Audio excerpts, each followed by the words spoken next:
چمک تجھ سے پاتے ہیں سب پانے والے، میرا دل بھی چمکا دے چمکانے والے۔ برستا نہیں دیکھ کر ابر رحمت، برستا نہیں دیکھ کر ابر رحمت، بدوں پر بھی برسا دے برسانے والے۔ تو زندہ ہے واللہ، تو زندہ ہے واللہ، میری چشم عالم سے چھپ جانے والے۔ قرآن پاک میں اللہ تبارک و تعالیٰ ارشاد فرماتا ہے، لا تجعلوا دعاء الرسول بینکم کدعاء بعضکم بعضا، میرے رسول کی دعا کو تم اپنی دعا کی طرح نہ سمجھو۔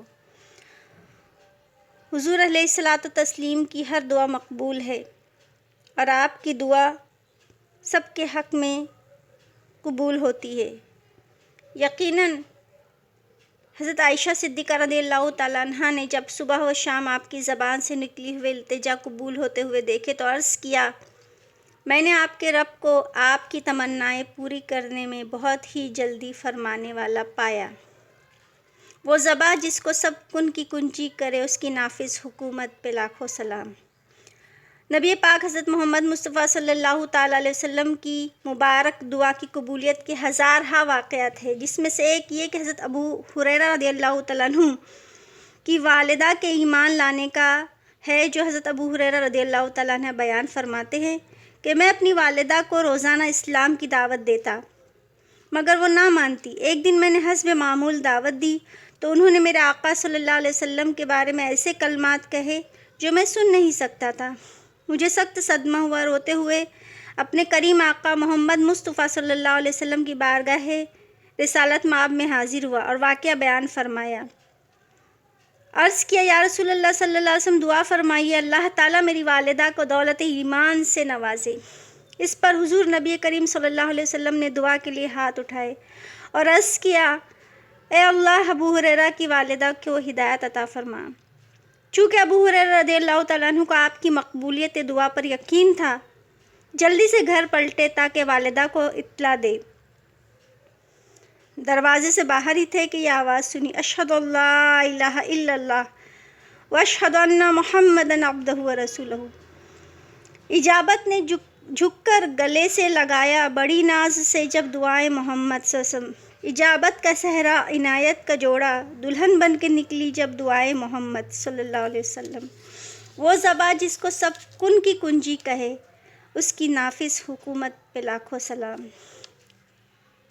حضرت انس بن مالک رضی اللہ تعالیٰ عنہ سے روایت ہے، حضور نبی کریم صلی اللہ علیہ وسلم کی ظاہری حیات میں ایک دفعہ بارش نہ ہونے کی وجہ سے قحط پڑ گیا۔ لوگ سخت پریشان تھے۔ جمعہ کے روز ممبر پر حضور علیہ الصلاۃ والتسلیم ہمیں خطبہ ارشاد فرما رہے تھے۔ ایک اعرابی کھڑا ہوا اور عرض کیا، یا رسول اللہ صلی اللہ علیہ وسلم، مال تباہ ہو گیا، لوگ بھوک سے مر رہے ہیں، اللہ کی بارگاہ میں دعا فرمائیے۔ آپ نے جب دعا کے لیے ہاتھ اٹھائے تو اس وقت آسمان پر بادلوں کا کہیں نام و نشان نہ تھا۔ قسم ہے اس ذات کی جس کے قبضے قدرت میں میری جان ہے، آپ کی دعا ختم ہونے سے پہلے پہاڑوں کی طرف بادل چھا گئے۔